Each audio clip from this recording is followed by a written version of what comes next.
20 जुलाई 1969 ये वो दिन था जब पहली बार किसी इंसान ने चांद पर कदम रखा था। इंडियन टाइम के अनुसार सुबह के करीब 1:47 पर एस्ट्रोनॉट नील आर्मस्ट्रांग ने नासा के अपोलो 11 मिशन के तहत चांद पर लैंडिंग की थी। यह इंसानी इतिहास की सबसे बड़ी उपलब्धि थी, क्योंकि उस वक्त टेक्नोलॉजी का इतना विकास नहीं हुआ था और अंतरिक्ष में भेजे जाने वाले यान भी उतने ज्यादा उन्नत नहीं थे। उस वक्त किसी देश के लिए चांद पर जाना अपने शक्तिशाली होने का प्रमाण हुआ करता था। इसलिए अमेरिकी स्पेस एजेंसी नासा ने एक के बाद एक स्पेस मिशन करके इंसानों को पूरे 6 बार चांद पर भेजा। लेकिन आखिर क्यों नासा ने अचानक से अपने मून मिशन बंद कर दिए?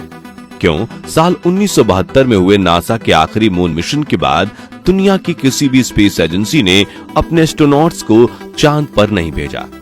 और जहां इंसानी बस्ती बसाने के सपने देखे जाते थे, वो चंद्रमा पिछले 51 सालों से वीरान क्यों है? आज चांद से जुड़े ऐसे कुछ चौंकाने वाले रहस्य से पर्दा उठाएंगे, तो पूरा वीडियो जरूर देखना। दोस्तों, 70 का दशक एक ऐसा वक्त था जब अमेरिका और रशिया का बोलबाला चलता था और ये दोनों देश एक दूसरे के कट्टर विरोधी थे। उसी दौर में जब स्पेस मिशंस की बात आई तो दोनों ने अपनी टेक्नोलॉजी को उच्च साबित करने के लिए चांद पर जाने के मिशन की शुरुआत की थी। और सोवियत यूनियन ने 1959 में अपने लूना 2 स्पेसक्राफ्ट से चांद पर पहली बार हार्ड मून लैंडिंग की थी। हार्ड यानी लैंड करते वक्त जानबूझकर स्पेसक्राफ्ट को चांद पर क्रैश करवाया था, जिसके 3 साल बाद 1962 में अमेरिका ने भी रेजर 4 स्पेसक्राफ्ट को भी जानबूझकर चांद पर क्रैश करवाया। हालांकि उस वक्त तो स्पेसक्राफ्ट खाली होते थे, लेकिन फिर दोनों स्पेस एजेंसीज ने इंसानों को चांद पर भेजने का सपना देखा और दोनों ने अपने स्पेसक्राफ्ट डिजाइन करने शुरू कर दिए। ऐसा ही कुछ साल बीत गए और जुलाई 1969 में अमेरिका ने नील आर्मस्ट्रांग और बज एल्ड्रिन को पहली बार चांद पर लैंड करवाकर नासा ने इस रेस में सोवियत रसिया को पीछे छोड़ दिया। और नासा ने इस मून लैंडिंग मिशन की लाइव स्ट्रीम भी की थी, जिससे उन्हें दुनिया भर में काफी प्रसिद्धि मिली थी। लेकिन जब नील आर्मस्ट्रांग और बज एल्ड्रिन चांद पर घूम रहे थे, तब उनका प्रसारण कुछ समय के लिए रोक दिया गया था। ऐसा इसलिए क्योंकि वे लोग दुनिया से कुछ कहना चाहते थे, लेकिन उनकी आवाज काट दी गई थी। कहा जाता है कि उन्हें चांद पर एक कूलिंग टावर जैसी संरचना दिखी थी, जो जमीन से काफी ऊंचाई पर बना हुआ था। कई एक्सपर्ट्स का मानना है कि ये एलियंस का न्यूक्लियर पावर प्लांट हो सकता है, जिसे चांद की जमीन के अंदर बनाया गया था। लेकिन आज ये टावर वीरान पड़े हैं और इसी की जांच के लिए नासा ने कई बार इंसानों को चांद पर भेजा था। इतना ही नहीं, अपने मून मिशन के कई सालों बाद एक डॉक्यूमेंट्री में बज एल्ड्रिन ने इस बात को कबूल किया था कि जब वो चांद पर उतरे थे तो एक बड़ी सी लाइट ने उनका पीछा किया था और टेक्निकली वो यूएफओ यानी अनआइडेंटिफाइड फ्लाइंग ऑब्जेक्ट था, जो इतनी ज्यादा एडवांस टेक्नोलॉजी से बना हुआ था जिसकी इंसानों ने कल्पना भी ना की हो। इस डॉक्यूमेंट्री में एजेंसी के एक और ऑफिसर ने दिल दहला देने वाला खुलासा करते हुए कहा था कि जब नील और बज ने चांद की सतह पर लैंडिंग की थी, तभी नील ने प्रसारण वाली चैनल को बंद करके मेडिकल चैनल ज्वाइन करके नासा के चीफ मेडिकल ऑफिसर को कहा था कि वो यहाँ हैं। उन्होंने अपने यान को क्रेटर की साइड में पार्क किया है और वो हमें देख रहे हैं।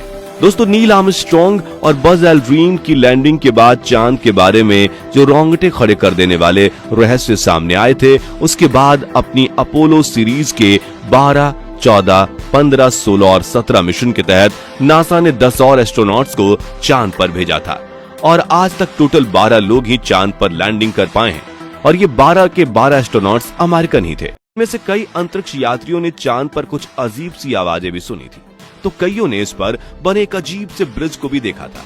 वहीं चांद की खोज में वैज्ञानिकों को एक सैटेलाइट डिश जैसी संरचना भी दिखी थी, जिसका अपने आप बनना निश्चित रूप से असंभव है।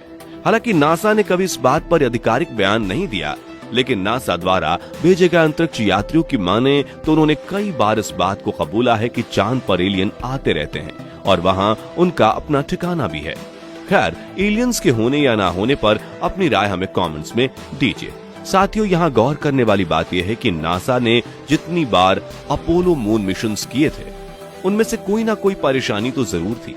सबसे पहले जब अपोलो 11 में लैंडर को चांद की सतह पर लैंड किया जा रहा था, तभी चांद की ग्रेविटेशनल फील्ड की वजह से इनका मून लैंडर अपनी जगह से भटक रहा था और लैंडिंग साइट पर भी उन्हें बड़े बड़े पत्थर दिख रहे थे। वहीं लूनर लैंडिंग के वक्त लैंडर में फ्यूल भी खत्म हो चुका था, लेकिन सिचुएशन को संभालते हुए नील आर्मस्ट्रांग ने जल्दी से लैंडिंग के लिए एक सही जगह चुनी और जैसे तैसे करके एक सेफ लैंडिंग की थी। लेकिन अपना मिशन पूरा करके ये दोनों एस्ट्रोनॉट्स जब अपने लैंडर के पास पहुंचे, तब उन्हें लगा कि हम कभी धरती पर वापस नहीं आ पाएंगे, क्योंकि चांद के कम टेम्परेचर होने की वजह से लैंडिंग के बाद स्पेसक्राफ्ट में मौजूद फ्यूल पाइप का टेम्परेचर भी घट चुका था और उसमें जमी नमी अब बर्फ में तब्दील हो रही थी कि आप दोनों इस लूनर लैंडर से बाहर निकल जाओ, क्योंकि प्रेशर इतना ज्यादा बढ़ चुका है कि लैंडर ब्लास्ट भी हो सकता है। लेकिन फिर इनकी किस्मत चमक उठी और टेम्परेचर बढ़ने लगा, जिससे फ्यूल पाइप का प्रेशर नॉर्मल होने लगा और 2 घंटे 30 मिनट चांद पर बिताने के बाद नील आर्मस्ट्रांग और बज एल्ड्रिन ने चांद से टेक ऑफ किया और अपने स्पेसक्राफ्ट तक पहुंचे और फिर ये एस्ट्रोनॉट धरती की ओर रवाना हुए और सकुशल धरती पर लौट आए। इस मिशन के बाद फिर नासा ने अपोलो 13 स्पेसक्राफ्ट भेजा। इस अपोलो 13 मिशन के दौरान चांद के पास पहुंचते ही एस्ट्रोनॉट्स जेम्स लोवेल, जॉन सवाइगर्ट और फ्रेड हेज के स्पेसक्राफ्ट में एक बिजली का वायर टूटकर ऑक्सीजन टैंक के संपर्क में आ गया, जिससे स्पेसक्राफ्ट में खतरनाक ब्लास्ट हुआ। इस वजह से उनके अंतरिक्ष यान का पूरा ऑक्सीजन खत्म हो चुका था। यहाँ ऐसी सिचुएशन हो गई थी कि वो ना तो चांद पर लैंड कर पा रहे थे और ना ही पृथ्वी पर वापस आ पा रहे थे। हालांकि उनके लूनर लैंडर में ऑक्सीजन के 2 सिलेंडर्स मौजूद थे और 2 लोगों की जगह इन 3 लोगों ने बैठकर जैसे तैसे करके समय गुजारा और कई मुश्किलों के बाद चांद पर कदम रखे बिना ही धरती पर वापस आ गए। इस खतरनाक मून मिशन के बारे में डिटेल वीडियो आपको एंड स्क्रीन में दी गई लिंक में मिल जाएगी। साथियों, 6 सफल अपोलो मिशंस के बाद नासा ने यह कहा था कि चांद पर इंसानी जीवन नहीं पनप सकता, क्योंकि चांद पूरी तरह से बंजर जमीन है और ऐसा कोई कारण नहीं है कि हम ये कहें कि चांद पर मनुष्य का जाना लाभदायक है। और नासा ने अपने मून मिशंस को ताला लगा दिया। लेकिन फिर ऐसा कौन सा कारण है कि दुनिया भर की स्पेस एजेंसीज भी हमेशा चांद के बारे में रिसर्च करती रहती है, लेकिन उसकी डेटा कभी दुनिया के सामने नहीं रखती?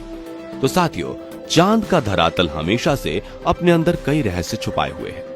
एक थियरी के मुताबिक मंगल ग्रह जितने आकार वाला एक अंतरिक्ष पिंड धरती से टकराया था।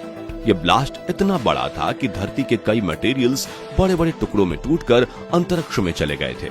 उन्हीं टुकड़ों के एकत्रित होने से चांद का निर्माण हुआ था। अगर ये सही थियरी है तो चांद का धरातल हमारी पृथ्वी जैसा ही होना चाहिए, लेकिन चांद और पृथ्वी के धरातल में जमीन आसमान का फर्क है। वैज्ञानिकों का मानना है कि चांद की सतह किसी धातु से बनी है और वो अंदर से पूरी तरह से खोखला है। वहीं चांद के पत्थर में नेपच्यून ग्रह जैसे एलिमेंट पाए गए हैं, जबकि ऐसे एलिमेंट धरती के पत्थरों में नहीं पाए जाते।